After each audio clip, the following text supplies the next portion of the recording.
Ang asawa mo ba ay matagal nang hindi nagpaparamdam sa inyo?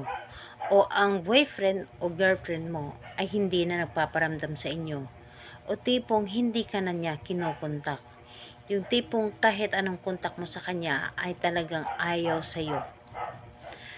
Gawin mo ito upang siya mismo ang maghanap ng paraan para kontakin ka o para kausapin ka o para tawagan ka niyang muli. Hello mga guys, kumusta kayo? Panibagong araw, panibagong video na naman tayo.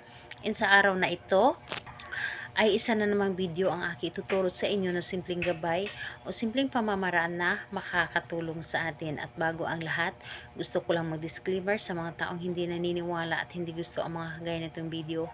Please skip this video and maghanap kayo ng videos na gustong gusto nyo, dahil ang video na ito ay para lamang ito sa mga taong naniniwala and gusto mag-try. Sa lahat po ng mga nagko-comment dito sa aking video, dito sa loob ng aking channel, mag-ingat sa lahat ng mga nagre-reply sa inyo na dinadala kayo sa kanilang WhatsApp in Imo app upang makaiwas po tayo sa scam. Ngayon po, ituturo ko sa inyo, and ito ay pwede mo itong gawin kahit yung partner mo ay same sa inyong kasarian. Babae to babae, lalaki to lalaki. And dito, ang kailangan natin is kailangan mo dito maghanda ng ating gagamitin sa loob lamang ng kusina. Halimbawa ay plato. Maghanda ka lamang ng plato, kutsara. Yun ang ihanda mo. So, paano gamitin? Kailangan mo i-ready lamang ang inyong sarili, and alam mo sa inyong sarili na gustong gusto mo itong gawin, and buo ang inyong loob sa paggawa dito. So, ngayon, ang gagawin mo kapag ready ka na, tuwing kayo ay kakain. Yes po.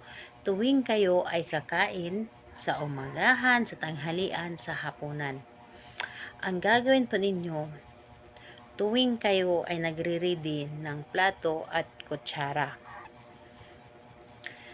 Plato at kutsara. Siyempre kapag kumakain tayo is nagre-ready tayo ng plato at kutsara. So ang gagawin mo, yung taong matagal nang hindi kumontak sa inyo, mag-prepare ka din ng plato at kutsara para sa kanya. Halimbawa, 3 kayong kakain. 3 kutsara or 3 plato ang ihanda mo. Kumbaga, hinahandaan mo rin siya ng plato at kutsara para sa kanya. And, or kahit ikaw lamang or kayong dalawa lamang dati kumakain, or mag-isa ka lamang and gusto mo siyang bumalik sa inyo or kumuntak sa inyo, gagawin ninyo, kapag kain ninyo, kumuha ka ng plato para sa iyo, kumuha ka din ng plato para sa kanya. And kapag paglagay mo ng plato para sa kanya, sabihin mo yung pangalan niya at apelyido at sabihin mo na para sa iyo ito. Ganon ang gagawin po ninyo. And kung gusto niyo na gawin muli sa tanghalian, dahil ito wala pong limit, pwede mo siyang gawin 3 times a day. So, sa umagahan, sa tanghalian, sa hapunan. Basta ganun lang ang proseso. Kumuha ka ng plato at kutsara para sa iyo, and kumuha ka ng plato at kutsara para sa kanya at sabihin mo para sa iyo ito. And dapat sambitin mo yung pangalan niya. And ganun po ang mangyayari.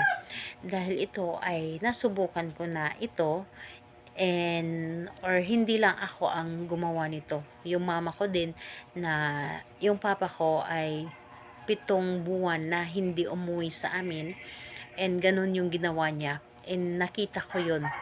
Kahit nandyan yung mga anak ninyo, pwede ninyo itong gawin. Nakita ko ang kanyang ginawa, kaya isa din ito sa aking tinuro sa inyo at ginawa ko din ito. So, ang nangyari, yung papa ko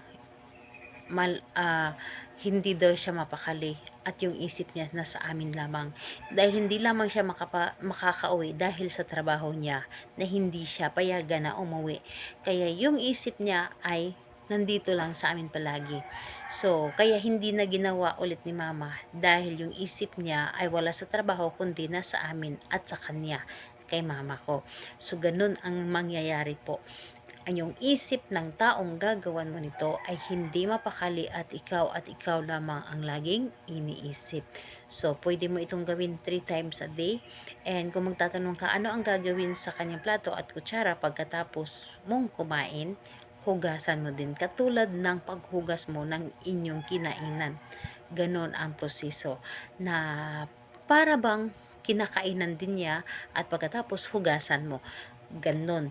So, ayun po. Kahit anong araw mo itong umpisahan, basta ganon ang gagawin mo, maniwala ka.